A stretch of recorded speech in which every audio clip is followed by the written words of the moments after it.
Who would have ever thought we'd get something like this? Pokemon would get a crossover with a game about conquering a fictional version of feudal Japan. Digimon would get a Hatsune Miku toy dressed as their mascot. I'm down for it. And now, Monster Rancher becomes even more monstrous.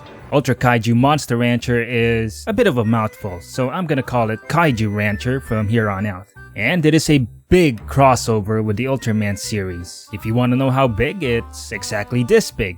It feels like a match made in heaven. Who wouldn't want to raise 100-foot monstrosities to pit them against other 100-foot monstrosities? Just that is all you need to know, and that sounds awesome. Apart from the kaiju actually being humans in costumes. Also, the game is set on an island where they found these discs which have monsters in them, and you get this lady assistant.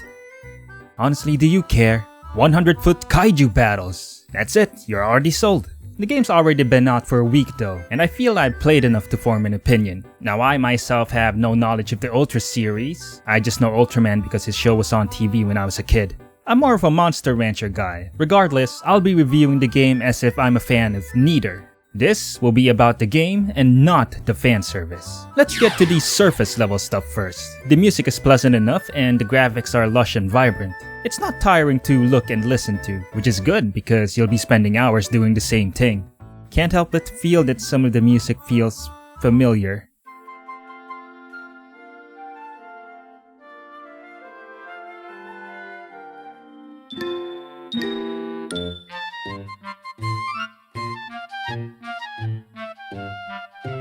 It's too bad that the hardware is limited by the Nintendo Switch. The game is capped at 30 frames per second, probably a compromise for higher resolution textures, and it looks adequate.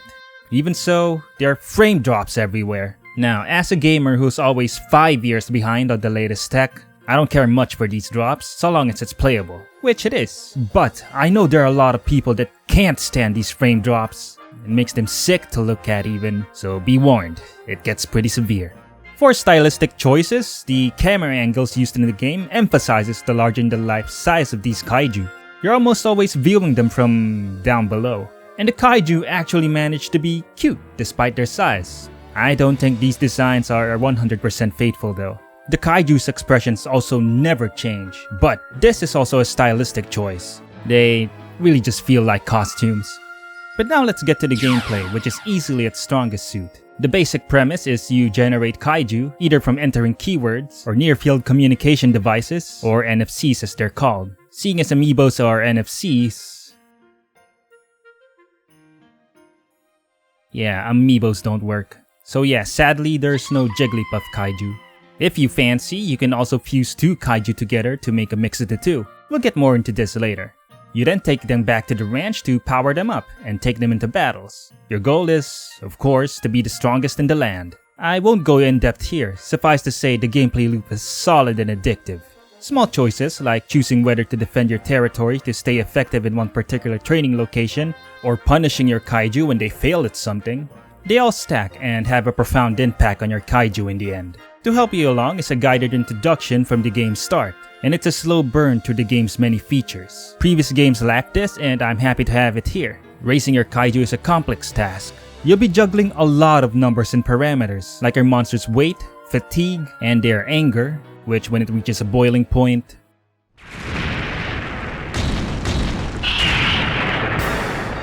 rampages are kinda neat, an added touch of personality to the giants. What better way to vent their anger than by wrecking your ranch? Or pigging out, as my pentagon-bellied friend here often did. You also have in-game menus which explain a lot of the mechanics. Again, previous games didn't have this, so it's a massive improvement. All the while, you have to feed your monster, talk to it, and you'll eventually form a bond with it. And sometimes they'll give you stuff they found, like balloons and... what the hell is a C-Pin 929? But before you even begin to raise your monster, you're given a taste of battle. And this is where it's at.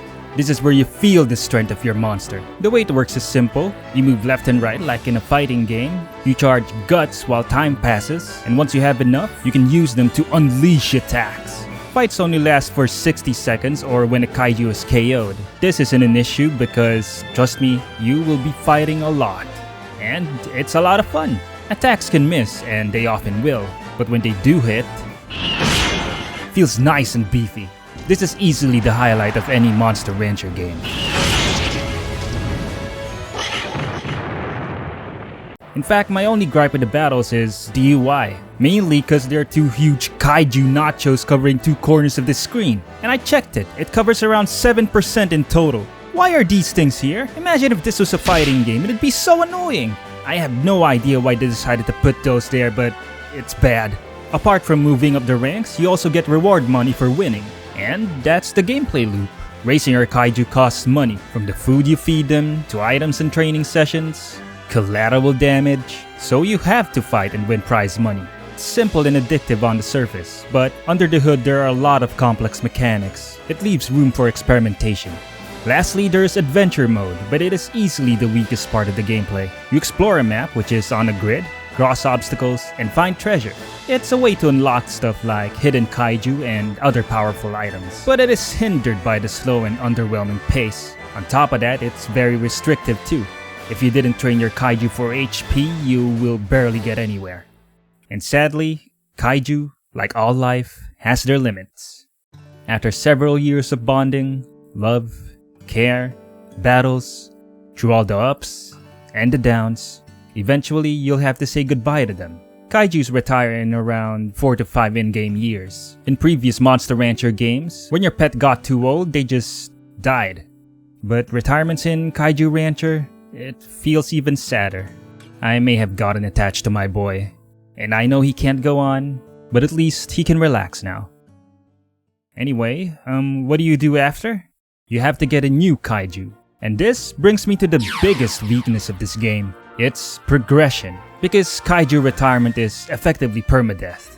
And this sucks. Let's compare this to another game with permadeath, namely Hades. When you die in that game, you go back to the first level, but you get a few perks each time. This will eventually make you stronger right at the start. Sure, you start over again, but it's easy to see the progress you're making. In Kaiju Rancher, you keep your money and items, but your hard-raced kaiju is no longer accessible, and it feels really bad. Human brains are naturally averse to losing something. Given that going through a single kaiju takes around 8 hours, it can really feel like you've wasted your time if you didn't make progress to the game's ranking system. There's only one use left for your retired kaiju, and that is in combining them with other kaiju. The idea seems simple. The stronger the kaiju you use for fusion, the stronger your newborn kaiju is. The main issue is, it only works if you know what you're doing, and you won't.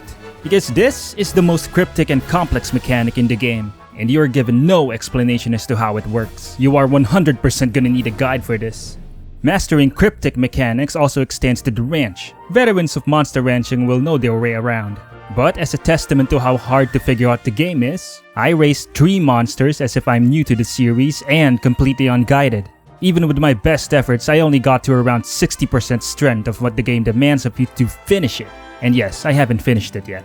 All in all, the game is very complex, and while that's not a bad thing, you will probably feel stuck at some point. It's unfortunate too, because this issue with progression I feel is already solved. Yeah, it's been solved 20 years ago. Monster Rancher Advanced 2. In that game, once your monster retires, you can turn it into a coach to boost training sessions. And unlike combining, the coach system is straightforward. Stronger monsters prove to be better coaches, and will therefore train even stronger monsters, which of course means better coaches. Rinse, repeat. You can feel the fruits of your labor long after your monster has retired. In Kaiju Rancher, retirement is just sad. Mostly because my motivation plummets because it feels like starting from scratch. Even worse, special events like meeting NPCs or the appearance of Ultraman himself occur mostly in the first few hours, so it's heavily front-loaded. After that, racing kaiju can only get more monotonous. Even rampages will get old as you get more of them. Now let me wrap things up by addressing the fans of Ultra and Monster Rancher.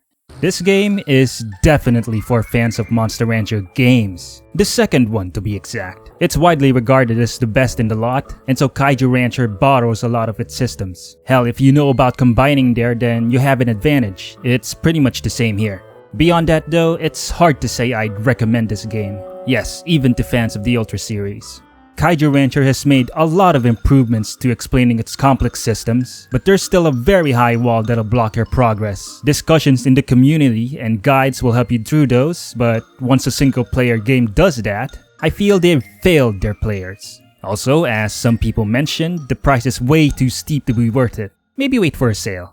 In the end though, Koei Tecmo still did a great job. The graphics and music are good, and the gameplay loop is tight and addictive. The adorable, bigger-than-life look they went for the kaiju is presented well. You can tell that plenty of love was poured into making this game. But in service of fans, or maybe gambling in what their most recognized product had, they clung to mechanics that to this day will hinder the experience of newcomers to the series. If we get more Monster Rancher games in the future, and I sure hope we do, I hope they'll give us more options to utilize our retired pets, cause locking their use behind a system that's impossible to figure out is not good. Just bring back coaches, please. I give Kaiju Rancher a C-Pin 929 out of 10.